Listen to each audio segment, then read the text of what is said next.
Hello, everybody. Welcome to the Network Therapist meeting today. We have Marusya Price, and she's going to talk to us about mindfulness, about our, chatting mind, monkey mind. So please welcome Marusya. Thank you. Thank you. Yes, my name is Marusya, and I'm originally from Bulgaria. You're probably wondering, where this accent comes from. I left Bulgaria about 10 years ago, and my husband and I lived in Spain for 4 years, and then we decided to come to England. He's English, and we have been living in Folkestone just over 5.5 years, and we love it here. I'm an English teacher, and you're probably wondering now, what is she doing here? But a few years ago, I was going through quite a deep depression, and this is kind of when mindfulness came into.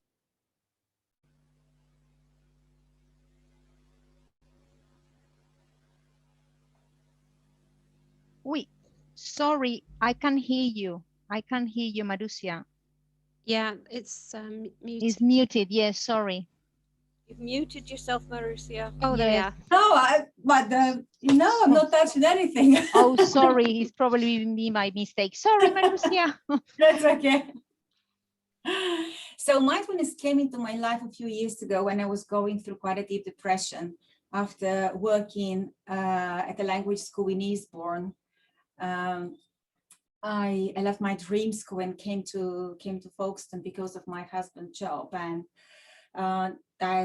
that's something that I didn't like very much. So anyway, this is kind of when mindfulness came into my life, and it helped me to heal. It helped me to kind of take control of that chattering mind that was causing that anxiety and panic and feelings of self-pity and etc. So meanwhile, I noticed that my students were going through some tough times as well. I teach a lot of Chinese students who are under a lot of pressure. I don't know how much you know about the Chinese educational system, but they work nonstop, 24/7, 365 days a year. And they even take their homework when they're on holiday, and they have lessons when they're on holiday. And my lesson with them, with a Chinese student, usually finishes about 11 o'clock in the evening. I'm usually fast asleep at that time, so I have no idea how they do it, but that's normal for them. So I noticed that they were going through lots of anxiety as well, lots of pressure. And then I decided that maybe I could try some of what I have learned and some of the techniques that I have used on myself on them. And the first thing that I tested was some meditations, and then I started visualizations, and then I saw the positive reaction, and I decided to find out more about mindfulness and learn about mindfulness. I took educational courses, mindfulness courses for educators, and recently I also qualified as a mindfulness life coach and also a natural mindfulness guide. So even though I'm not practicing coaching, and this is something that I would love to do, by the way, I've been using various mindfulness techniques with my students for the last 3 years. And recently, I published a book, which is 101 Activities to Teach English Mindfully, something that I'm really proud of, and I've collected some of my students' favorite activities. So I would like to share my screen with you now. And hold on, share screen. Oh, it says host disabled, participant screen sharing.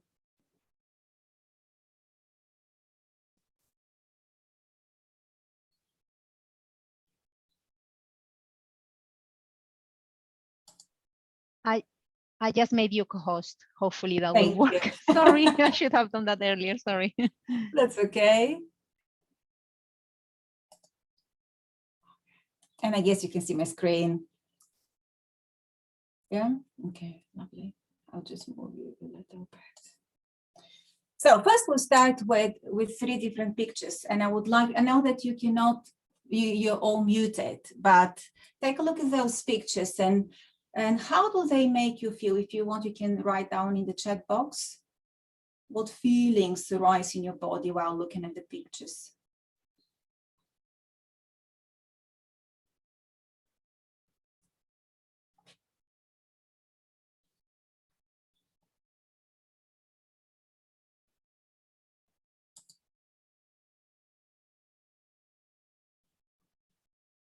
I can't see the chat box from here. Oh, yes, here it is on the top. Stressed, fear. Yeah. Yeah.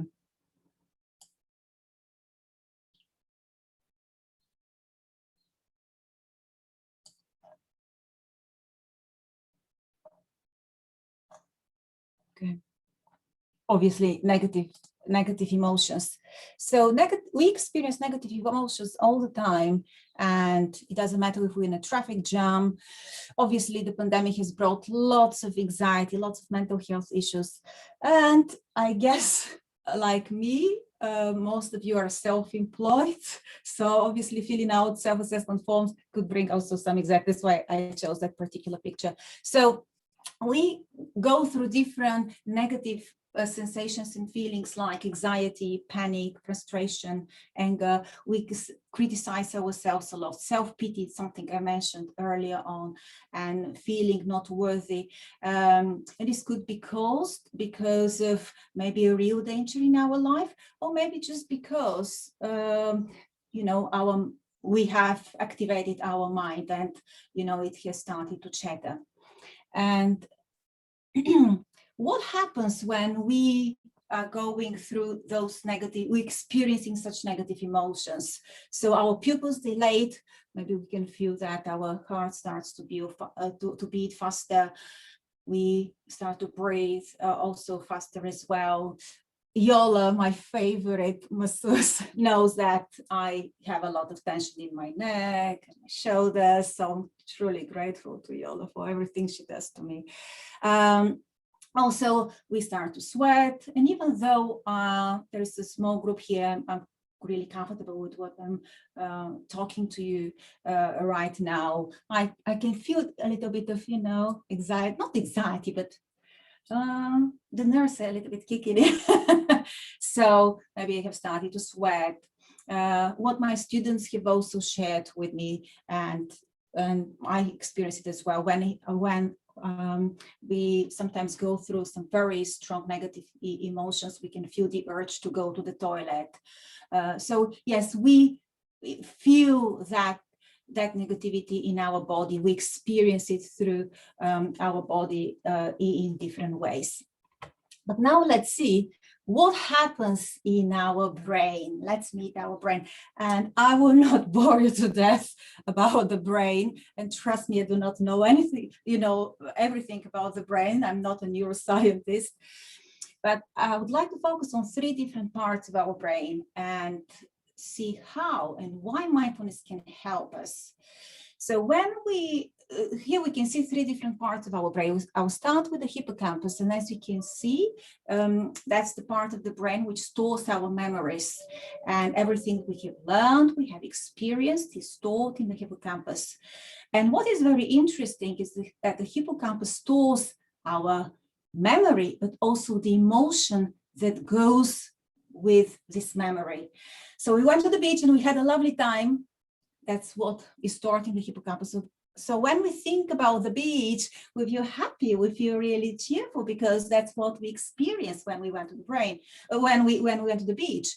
On the other hand, if let's say we had some bad experience with the self-assessment form, that's what we will kind of, these negative emotions will come to us the next time when we maybe start to fill out this the self-assessment form again, or maybe we think about, oh, it's time now, it's May, we are due to fill out our self-assessment forms. So that is very important to remember, that the memories are also stored with the emotions that go with them.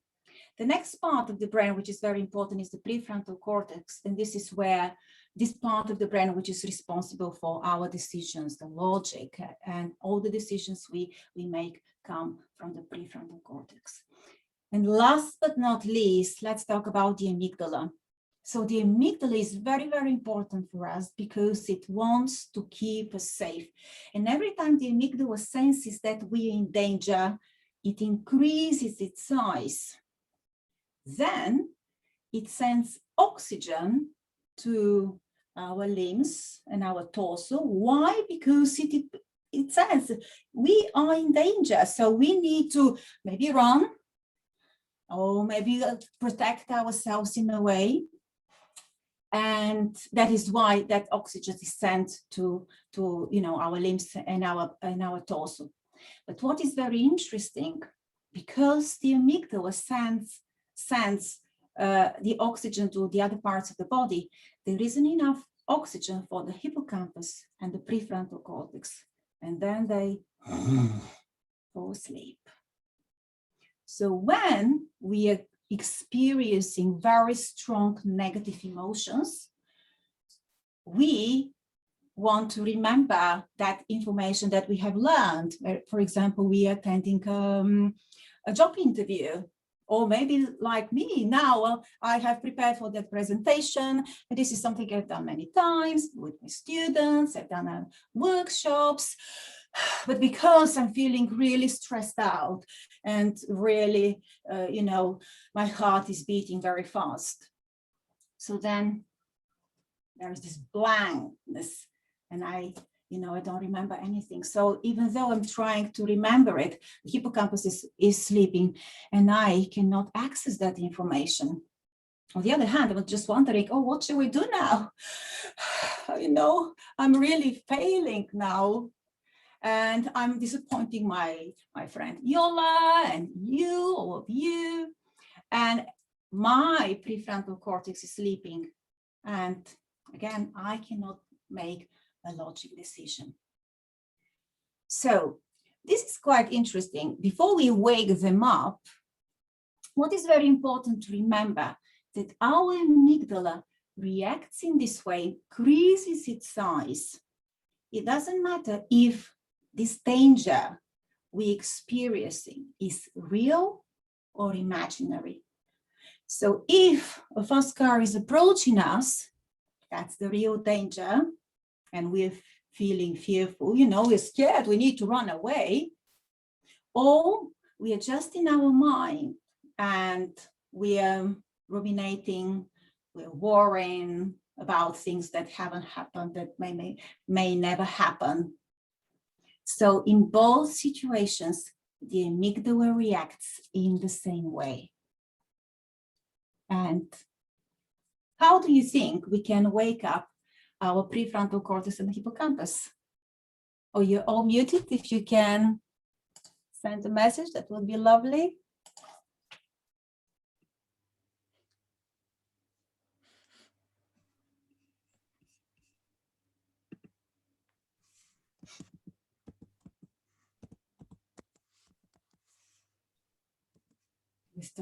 Oh, chocolate.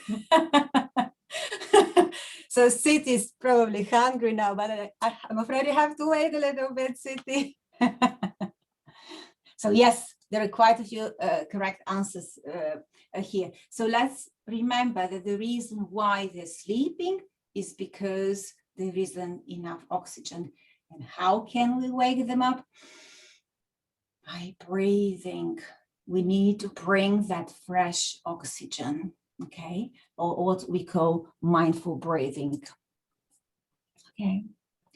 So when we start breathing deeply, and now many people ask, I know that some of you mentioned are aware of mindfulness, you have read about mindfulness. Mindfulness is a big thing, but many people ask, some of my students ask, but what about teach? We breathe all the time, don't we? Mm-hmm. But the truth is that in our daily life, we breathe in a quite shallow way. So in order for us to calm ourselves down, to decrease the amygdala, we need to breathe deeply, slowly and deeply, so that we can ground ourselves. So there are obviously many different ways we can practice this. And with my students. And what I often do, I put my hands on my tummy or on my chest, and just by breathing in, you follow how your chest or your tummy is rising, and then when you breathe out, it falls. So you breathe in, breathe out. And when we do this for a minute or two, or until we feel calm down, the amygdala decreases, and then we manage to calm ourselves down. And what is very interesting, that they have found out that people who meditate regularly, then that amygdala is actually a lot smaller than the amygdala that you and I have, which is very interesting. With my students, I also do the so-called lotus meditation. This is when you imagine that your hand is a beautiful lotus flower, and when you breathe in, you open the lotus. When you breathe out, the lotus closes. You breathe in,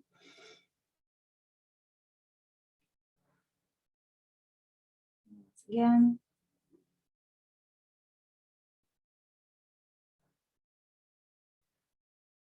What is very interesting, that not only do we focus on our breathing, but we also focus on the, seeing, imagining how our hand is that beautiful lotus and how it is opening and closing. So you involve also the sense of sight. You feel how your hand is opening and closing as well. So it is any time that, or any way that we can use to shift our attention from our mind to breathing, or opening and closing the lotus flower, and later on we'll discuss other ways. It is a great way to calm ourselves, and as I often say, to lull our mind. Any questions so far?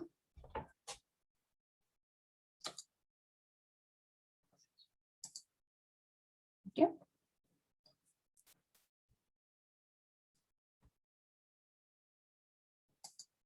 Okay, then if you don't have any questions, then I'll continue with the next way, which is involving our five senses. So what is very interesting before we talk about the senses is that when we are feeling under pressure, when we're feeling anxious, when we panic, this is when we do not usually remember to breathe. That is why it is very important to create a regular practice, mindful practice. For example, breathing or meditating, or this particular practice involving our five senses.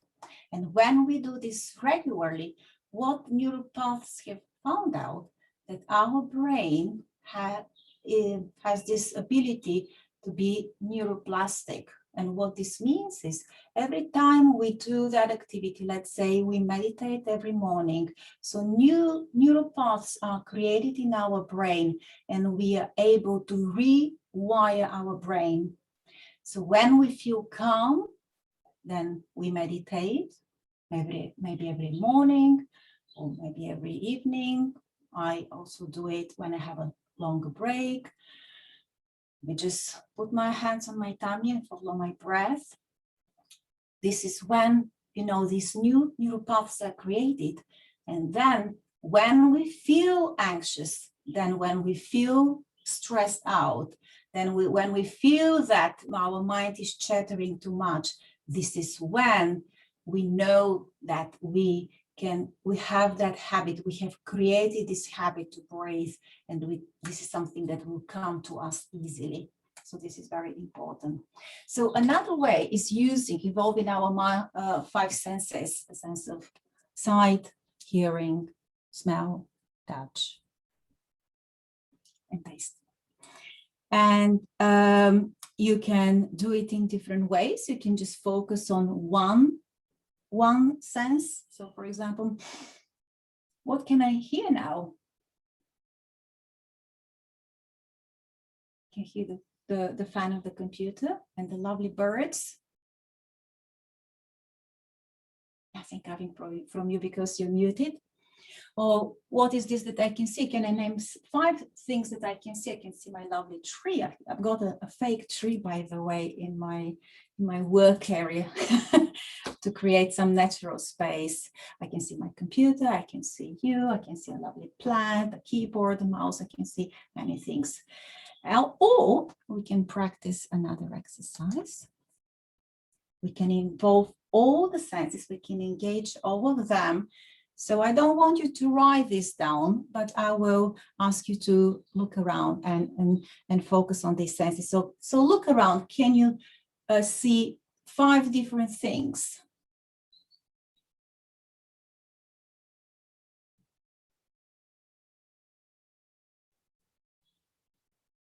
And now let's focus on 4 things that you can touch.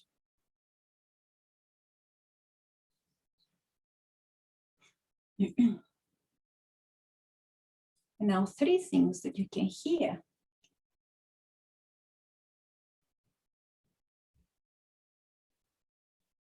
And 2 things that you can smell. Maybe you put some perfume in the morning.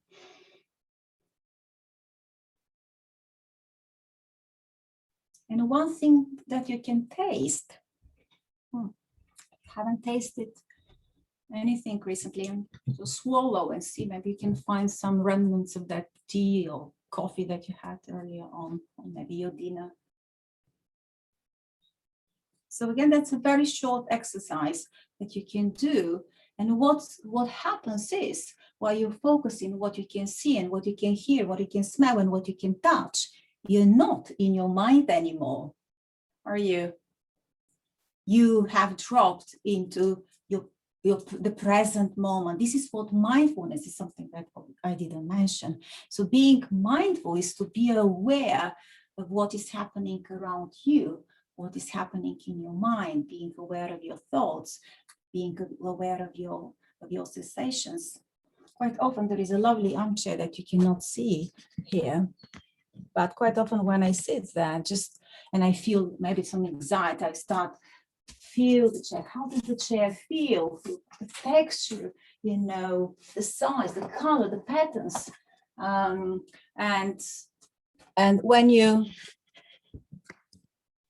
when you start focusing on the senses, it kind of breaks that autopilot, that we have created in our mind, this chatter, and we can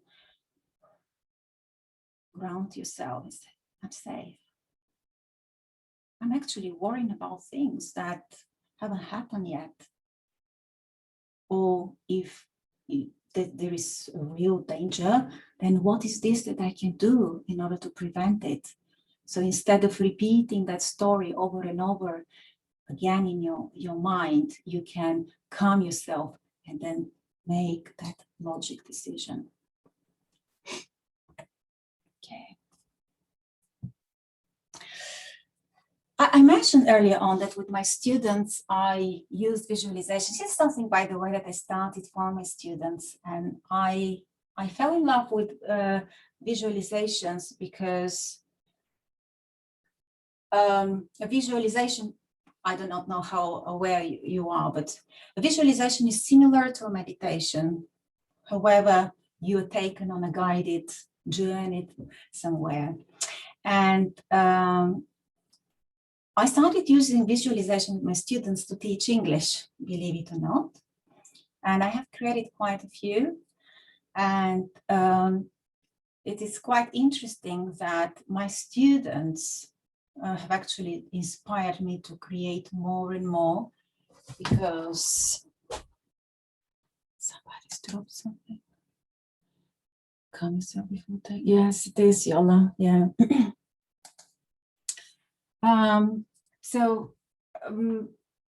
What my students tell me is that they feel really calm while visualizing. And for example, we're practicing, let's say, winter vocabulary. And I would pre-teach the vocabulary before the visualization, like what an English teacher would do. And then we would play the visualization. And after the visualization itself, they feel relaxed, they feel calm, they come up with some incredible adjectives to describe their sensations. But what is very interesting is that they remember that journey so well that they use the vocabulary that was pre-taught maybe like 15 minutes ago without even realizing it. And I believe that one of the powers of these visualizations is the sound effects that my husband creates. He is a radio presenter, but he also creates radio ads. So when my student or the listener hears that, let's say that I'm talking about rustling leaves, there is this sound effect of the rustling leaves. They can hear the horse snorting, they can hear that a bird is chirping, and they can hear the waves slapping. And this is something that makes it really powerful. So I do believe that visualizations are an amazing way to relax and also break that chatter in your mind. And if you are interested, I have an account on Inside Timer. And if I click here, and I just use my name, Marusya Price. And I guess because sharing my screen. So there are quite a few, by the way. I've created a lot of seasonal visualizations, also pebble visualization, butterfly visualization. I really recommend the forest bathing visualization, autumn in the forest cottage. They're all very, I believe, very powerful.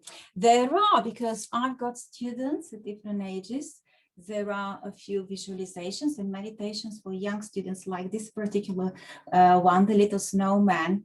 And what is very interesting, that adults have listened to that and other visualizations for youngsters, and they left comments and reviews how powerful those visualizations were.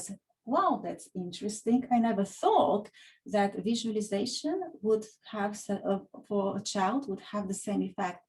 And because of that, I had to create then another lesson plan, because I built whole lesson plans around these visualizations and meditations.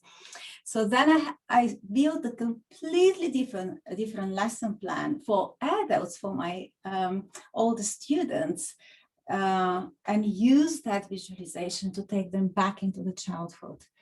And again, I have had positive feedback, so I'm really grateful. So,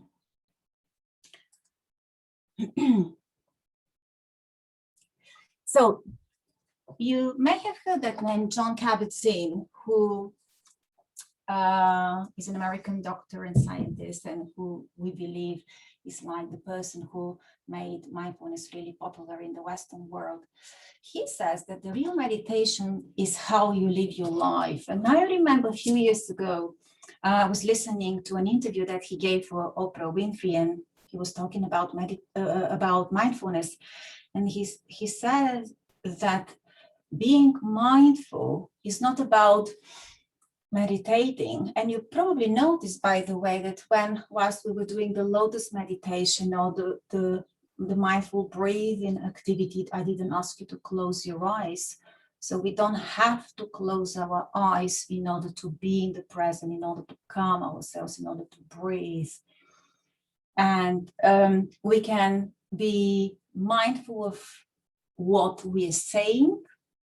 If we are hurting someone, if we are listening to someone, are we thinking what we are going to say while they're talking to us, or really trying to connect with that person, really hear what they want to say to us, their pain or joy, or any feelings that they want to convey with their message. And I remember in that particular video, interview, John Kabat-Zinn said, when you go into the shower, have a shower. Don't bring your boss. Don't bring your children with you. Have a shower on your own. And I really remember how, that's so true. You know, you start cooking, but you're not actually cooking. You're bringing all these things that are happening into your life now. So it is very important to be aware of what's happening in our life and every moment. And if possible, be mindful of everything you're doing, how we're eating, how we're cooking, how we're walking, and you know, how are we sitting, about our posture, which is very important, Yola, isn't it? Yes, rolling our shoulders. All right, so it's time for us to do our chocolate meditation. And the purpose of this chocolate meditation is to show you that we can also eat mindfully.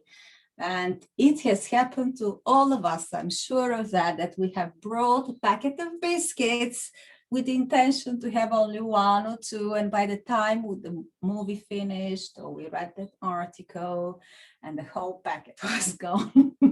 And the same refers probably to a bar of chocolate. So do you have your piece of chocolate?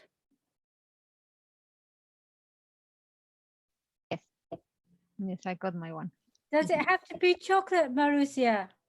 Can I have a biscuit? I'll be talking about chocolate, but okay, you can get something else if you don't have chocolate. Because I'm diabetic, so Okay, all right. Okay, then you can get maybe a I'm piece of. trying to be a good girl by not eating chocolate. Okay, be a good girl, please. I've got a rich tea biscuit. How about that? That's fine. Yes, that's fine. Okay, I'll just remember to say biscuit and chocolate. It's okay. All right, so do we have anything in our hands? Yes. Okay, lovely. All right, so Amelia is actually holding a whole bar of chocolate with obviously the wrapping, which is great because I haven't planned that. But what you can do is actually, before you open the bar of chocolate and wrap it, you know, you can start by holding that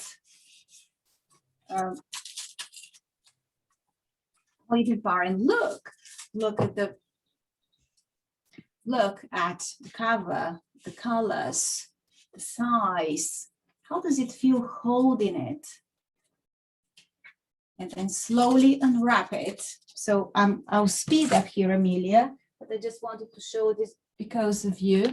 And then when we have our piece of chocolate or a lovely biscuit, so let's first involve our sense of sight. So take a closer look at this piece. Look at the edges. Is there a pattern on the chocolate? Run your finger along that pattern and see how it feels. I can see that. I feel that mine is actually different. And then take a closer look and see if the color is actually the same. So my chocolate had some strawberries, dried strawberries, and I can see some red pieces. And once you do this, then put your chocolate on your palm and see, how does it feel? Does it weigh a lot? It's probably very light. And I know that you may find it really weird, but let's see if we can hear the chocolate. So if you put it close to your ear, maybe tap it.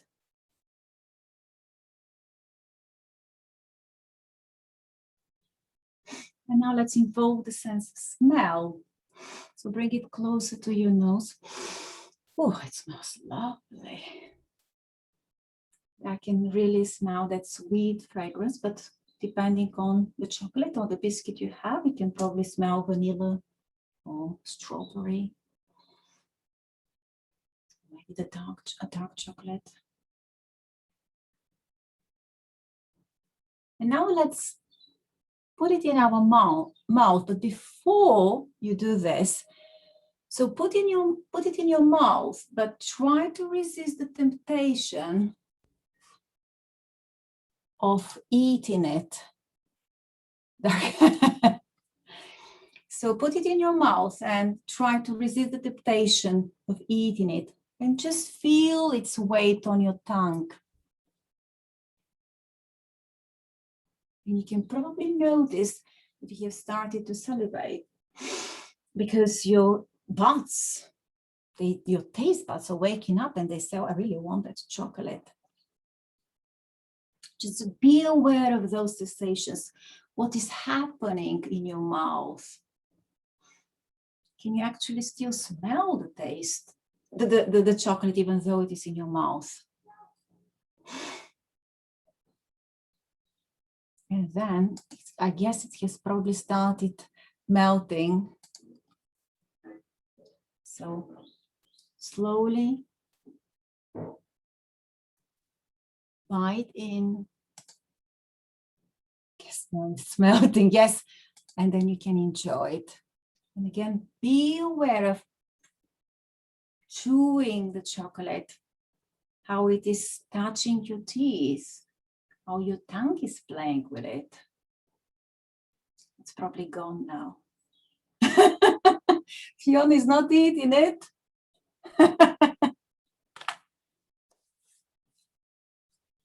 Okay.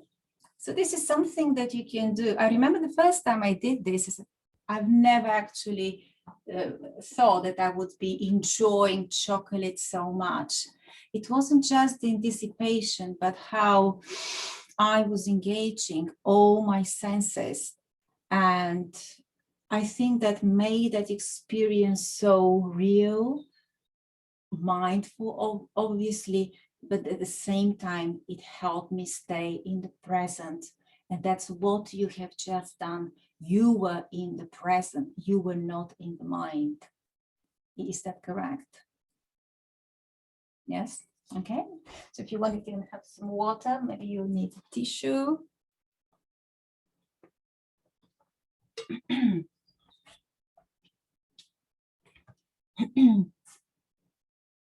So what I recommend is that it is obvious that in our fast-paced life, we do not have time to eat our lunch or breakfast, dinner in that way. But maybe you can create a routine, maybe drink your coffee slowly, or maybe the first few sips, take them in slowly. I hold my cup and, take a look at the pattern, the design of the cup. And then I like my morning coffee with a lot of foam. And I really, take every second, enjoy every second of drinking it, and I really, really enjoy it. Okay. All right. The next way is, somebody's left a message. So the next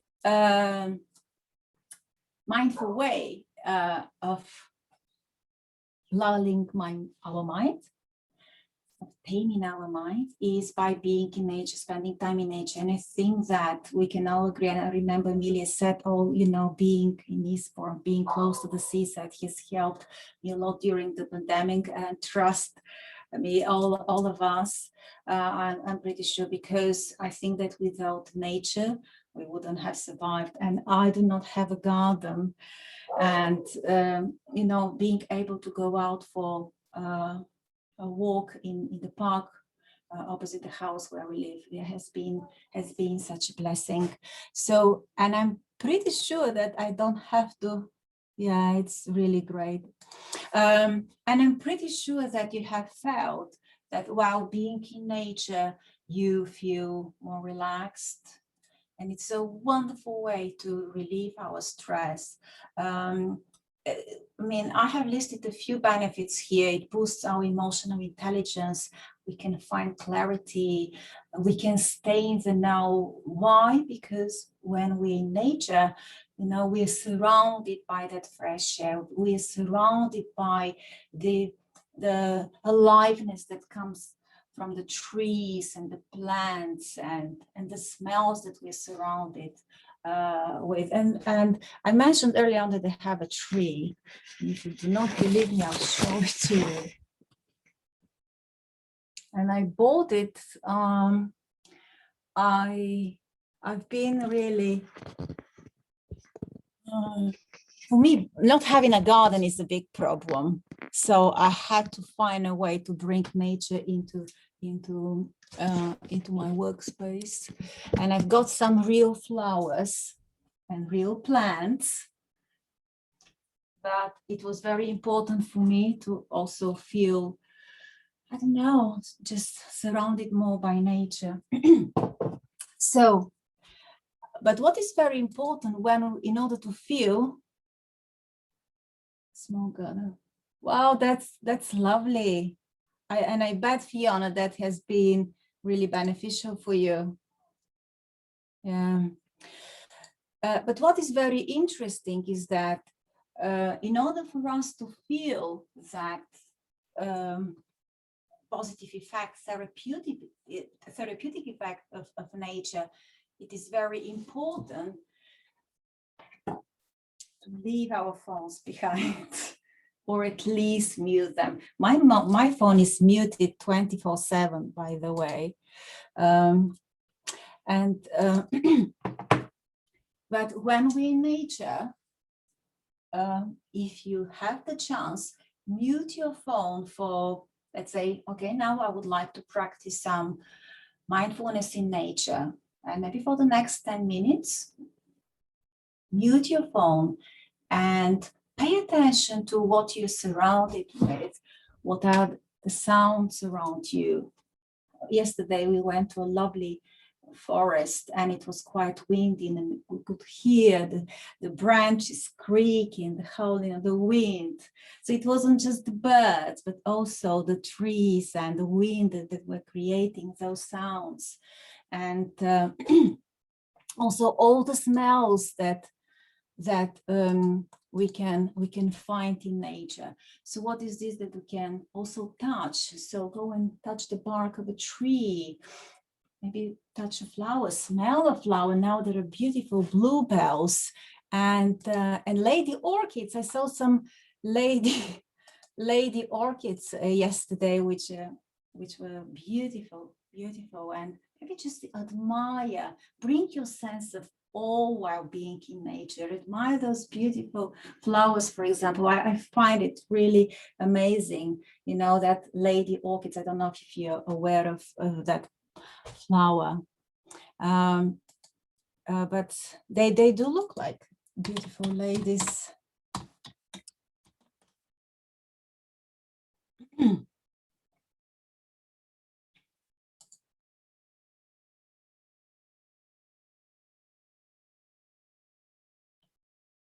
Oh, here they are.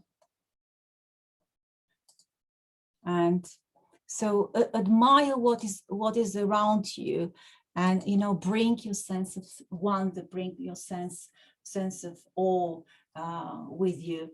Here it is. Have you seen it? Okay. Yes. Okay.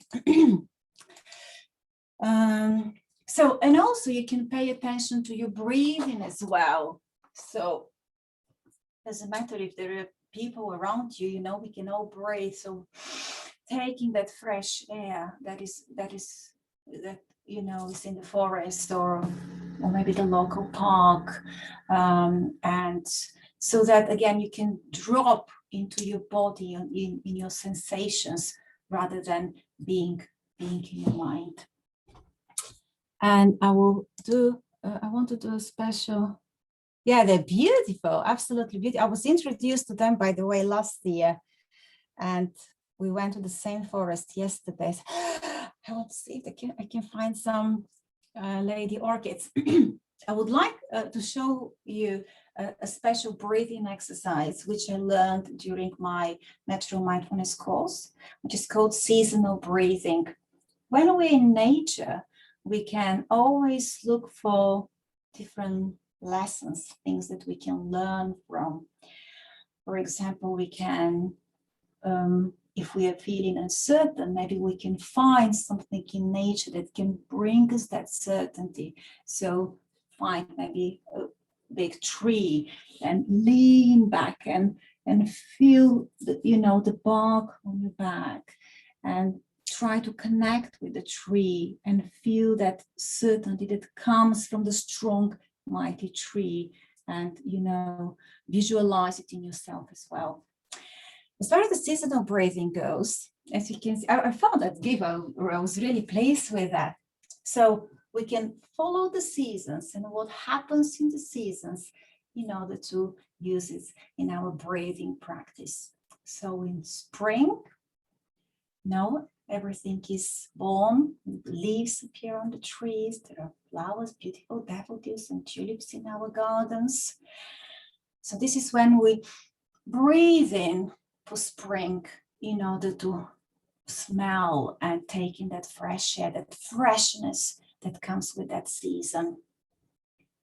Then what happens in autumn, and I know I have missed summer, what happens in autumn, this is when the leaves fall down and Mother Nature is preparing for winter. So Mother Nature is getting rid of those things that it does not need. And this is when we'll breathe out. What happens in summer? We usually relax. We go on holidays. We want to go and enjoy the sunshine. And again, in the winter, we try to stay indoors to keep our energy. Maybe we try to eat some comfort food.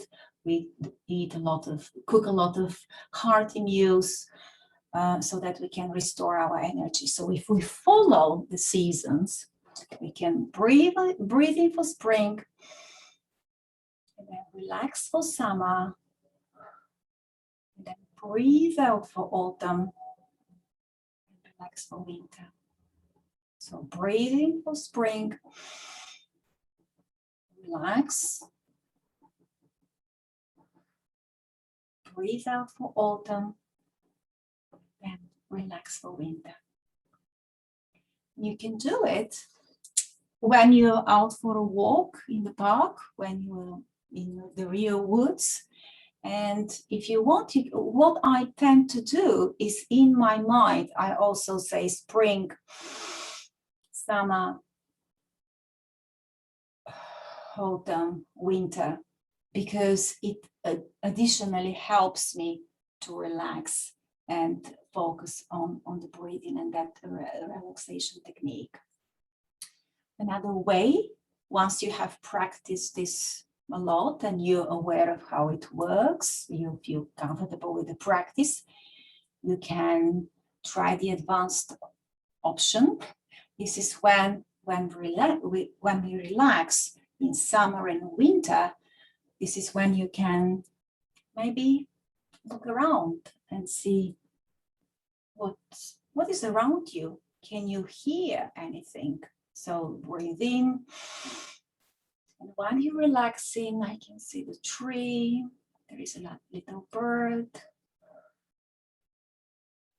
Breathe out. And whilst I'm relaxing, I focus again on what is around me, what sounds I can hear. So that's a very good mindful activity that you can practice in nature in order to calm yourself. And I really, really recommend it. Oh my God, it's almost 8:15.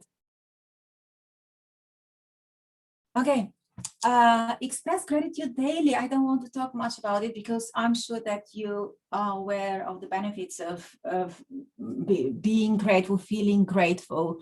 What I recommend and what I do in my life and what I recommend to my students is that maybe in the evening, before I close my eyes, I think of 3 or 5 things that have happened during the day and just express gratitude.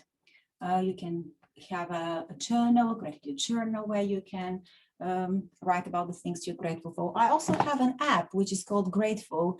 It allows you to attach a picture. So if something has happened during the day, I attach the picture and also write a few things that I'm grateful for, which is really an amazing way to boost our happiness, because we focus on the things we're grateful, on the positive things in our life. And something that you may not be aware of, but our brain, what neuroscientists have found out, that our brain works in the following way. It very easily forgets the positive experiences in our life, and the negative experience, the negative emotions just stick in our mind. So again, by being aware of what's happening in our mind and those emotions, then we can. So by being aware of what our emotions and what is happening in our life, we can also focus on the positive things in our life. And yes, I do not have a garden, but I have this beautiful tree and all the beautiful flowers around me. And yes, I work in my bedroom, but I have that lovely divider, which gives me that space and a beautiful monitor, which gives me that sense of, having something enormous in front of me. As you can probably see, I walk a lot. I don't see. That's how I teach as well. So there are so many things that I can focus on, rather than, positive things that I can focus on, rather than what I do not want to have or do not have in my life or experience in my life. And last but not least, journal it, write it off. So I don't know if this is something that you do, but I believe that it is better to write it down, and it is really good to use the old-fashioned way with a notebook and a pen rather than a computer, so that you can also feel, the paper, and then feel the pen, and and write out those feelings. Hopefully positive, but quite often, stress is brought up because of negative feelings, the negative chatter in our mind. So write it off, and that's, then it's, in a way, you release that pressure, that tension onto the piece of paper. And maybe you can practice some mindful breathing and achieve that inner calmness. At the moment, I'm working on a journal called Spring into Mindful Journaling, and hopefully I'll be able to finish it. But I want to finish that talk with one of my poems, something that I started doing probably about a year ago. I started writing, and mainly my poems are a result of journaling, things that have happened to me.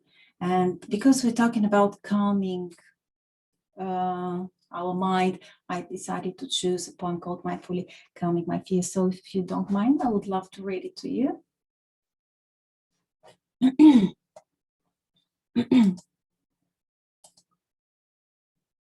So the poem goes like this. I often feel the pangs of fear, and this is when I long to hear that I'm strong and I can fight, because I always carry my inner light. When the obnoxious chatter gets quite loud, I sit quietly and take notice of the dark cloud hanging menacingly over my head. And even though I want to curl up in my bed, I decide to take a straight posture in order to regain my soul composure. Inhaling deeply makes me feel alive, and I sense that my spirit wants to thrive. Then I gradually draw my attention to the sounds coming from every direction. I can hear the enchanting song of the nightingale, but the fast beat of my heart seems to prevail. I glance around and spot my Tibetan singing bowl, which reminds me to look inside my fearful soul. My fingers feel the solid meditation cushion, and my soft cotton t-shirt, long gone out of fashion. I breathe in again, and strong lavender fragrance reaches me and attempts to restore my inner balance. Finally, I close my eyes to connect with my taste buds, and I find forgotten traces of Sunday lunch and roasted spots. Breathing out, I bring my awareness to the inner lightness and happiness. Now I know the mindful tools to use when I feel the darkness is breaking loose. I can always make a conscious choice to silence this empowering voice by turning to my breath and 5 senses and witness how joyfully my soul dances. Thank you.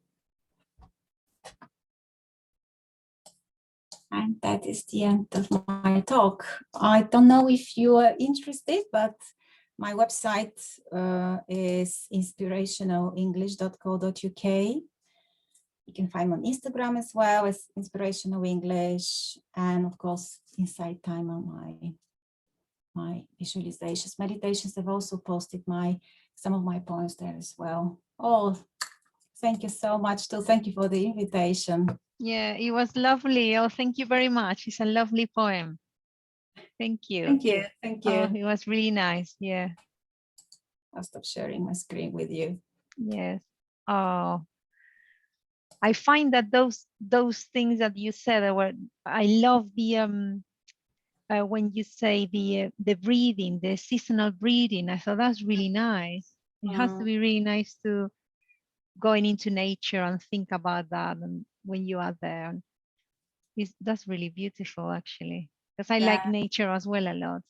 And about what you say about being more aware of our surroundings, not only looking, that feeling with the other senses. I think we miss out of that a lot.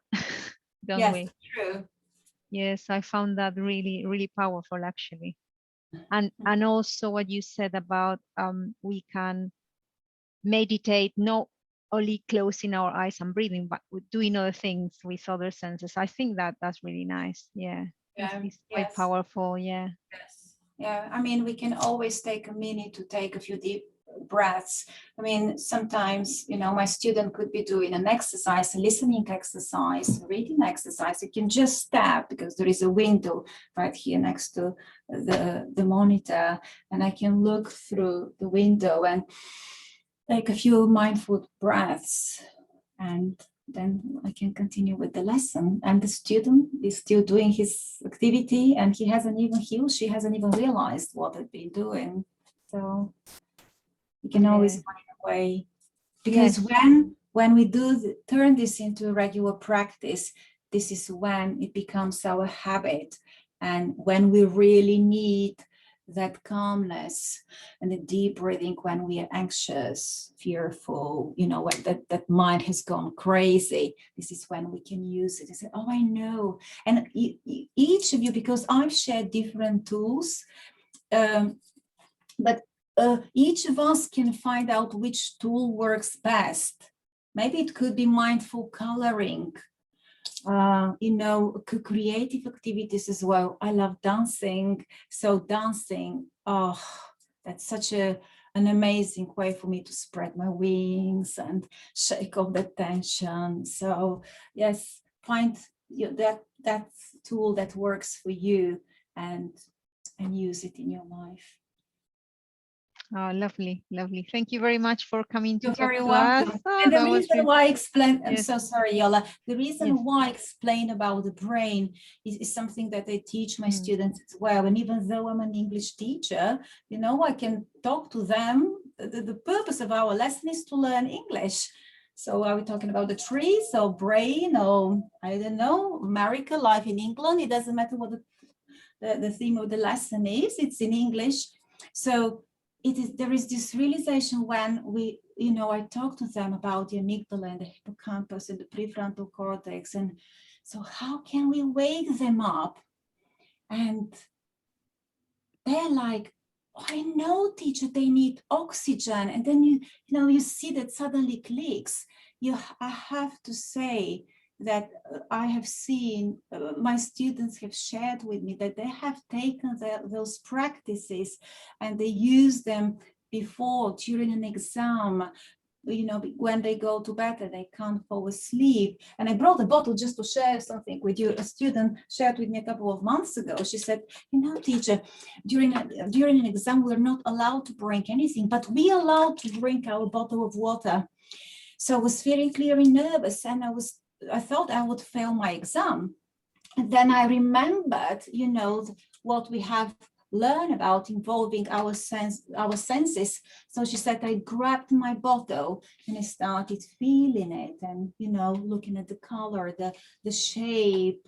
And, then I took, she took a sip of water, she imagined, how this new energy, calmness is entering her body. And she also had the chance to take a deep breath.